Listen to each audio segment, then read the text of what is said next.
Hello, everybody. It's great to be here. In the next 15 minutes, I will show you how in Brazil we are shortening the path of knowledge and changing some people's life. As you already know, I am from Brazil. And when you think of Brazil, what comes to mind? Brazil is the biggest country in South America, with more than 200 million citizens. It's also rich in natural resources, such as forests, oil, water, but we also have a great untapped resource: our people. This painting by the Brazilian artist Tarsila do Amaral truly portrays the diversity of Brazilian people. Brazilian people that, despite all the social and economic difficulties, remain creative, optimistic, and hardworking. The poorest are, in fact, the most creative, finding new ways to generate income. Taking care of pets, selling food on the beach, even selling candies at the traffic light. Thiago, for example, uses funny messages as a gimmick to sell, like this one: I'm selling candies because I can't sell my mother-in-law. Brazil is also the third most entrepreneurial country in the world, behind only China and the United States. And this sounds great, but most of the businesses start up because of necessity, survival, and paying the bills. And with 27 million Brazilian entrepreneurs, sometimes I wonder, why don't we have more innovative technological businesses? And it's quite simple, really, because the typical Brazilian doesn't have access to technology. So how can we bring together this Brazilian entrepreneurial spirit, technology, and innovation? I work at the Innovation Center in Telefonica, Brazil. My role as an open innovation consultant is to create interactions between our team and the world outside Telefonica. We already achieved so much, but I always believe that we could do so much more if we made use of other external resources, such as universities, students, and teachers. In fact, when we embarked on this, none of us had an idea how much we would achieve. As you probably know, Telefonica and Mozilla have a global partnership. And last year, we were given the task of promoting the development of apps for the Firefox OS platform in Brazil. In addition, we began inviting students and young developers to our presentations on how to program Firefox OS, and also hackathons at Telefonica. But then I thought, wouldn't it be more interesting and maybe more productive to take these hackathons to the universities? When I initially proposed the idea, the universities were a little concerned about our motives. But when they saw the content of our presentations and the opportunities the students would have to learn and innovate, they embraced the calls and even helped us to promote them. In one of these universities, we gave our presentations and also organized a hackathon with hundreds of students participating. And as a result of the hackathon, students developed a wide variety of apps. As a reward, the winners of the hackathon had the opportunity to participate in a huge global programming event that we were supporting in São Paulo, called the Next Web. And here they are, Guilherme and Eduardo, the winners of our hackathon, pitching their winning app during the event. After this presentation, they were invited by TNW organizers to participate in the American edition of the event in New York. When I started this initiative with the universities, I thought that I could never imagine that these guys will travel to New York. Following this success story, I also realized that this project wasn't only about technology and apps, but about people. Students' mindsets were changed forever. They are now interacting with cutting-edge developers, entrepreneurs, technicians, outside the university, in the real world.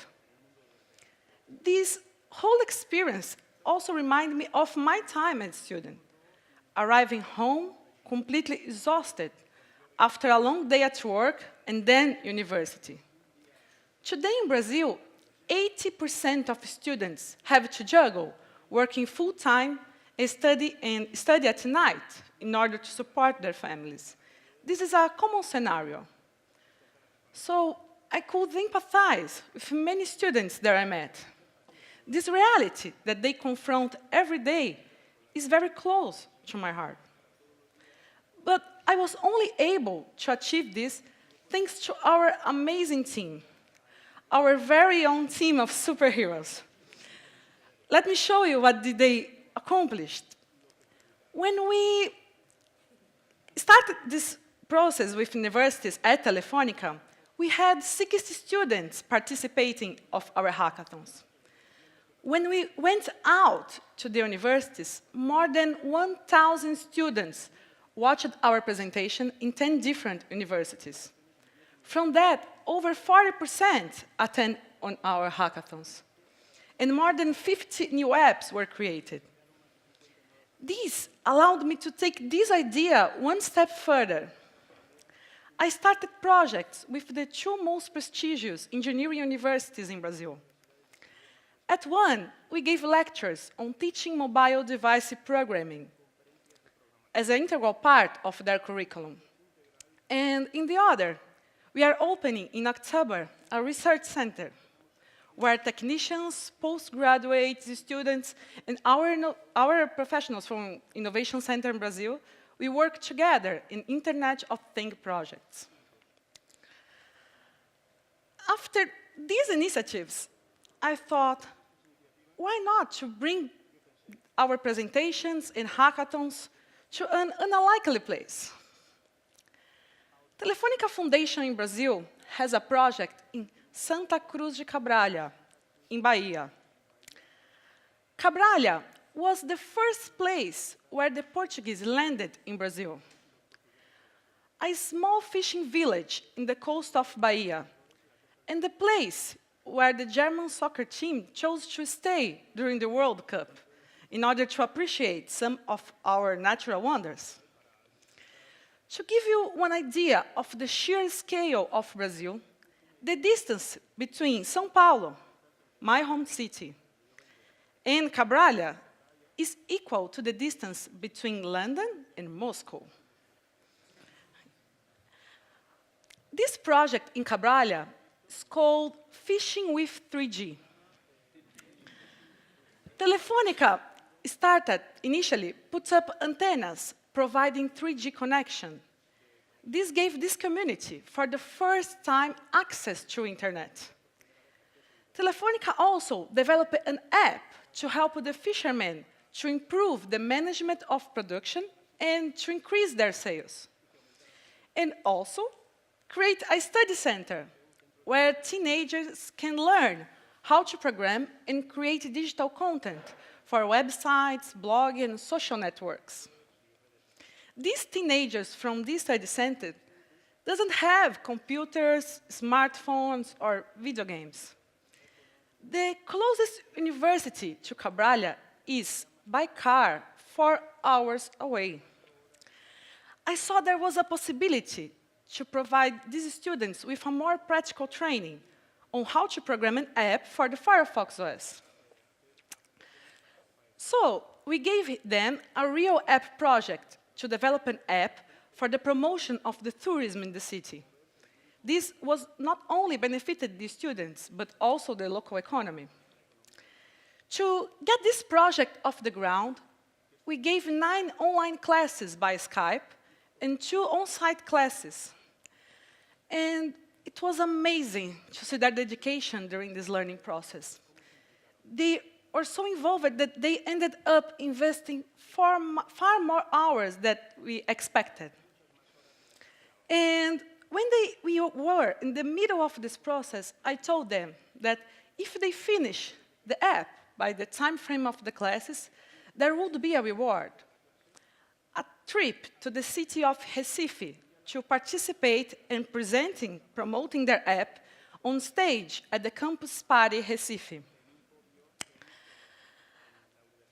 When I signed up to participate of this TEDx, I wasn't sure if they would finish the app by the time frame of the classes. But we Brazilians always believe that things will work out in the end.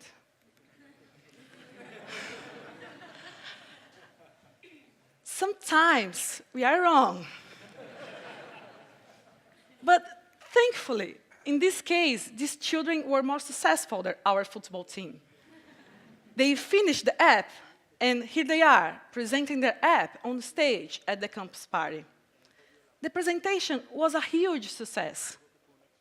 The youngest teenagers enjoyed the event immensely.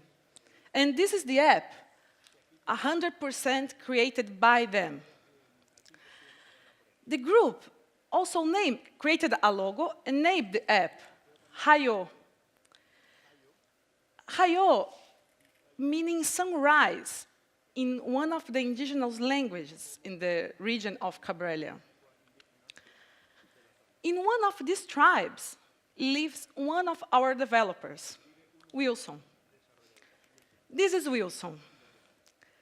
Wilson presents their app, Raio, during the campus party, wearing this headdress called a cocar, which symbolizes his tribe.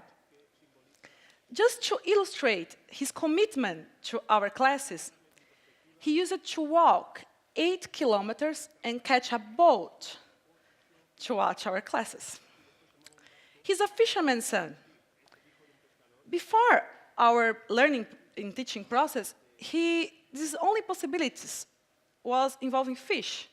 And he still can be a fisherman, like his father and his father before him, but through choice, not necessity. Last time I spoke to Wilson, I asked him, what are your plans for the future?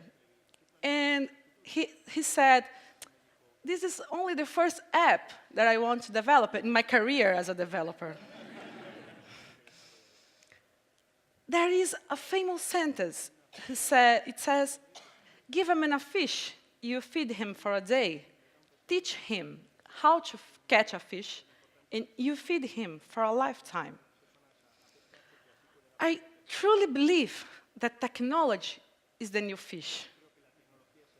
And that's how, at Telefonica Brazil, we are shortening the path of knowledge and changing some people's life.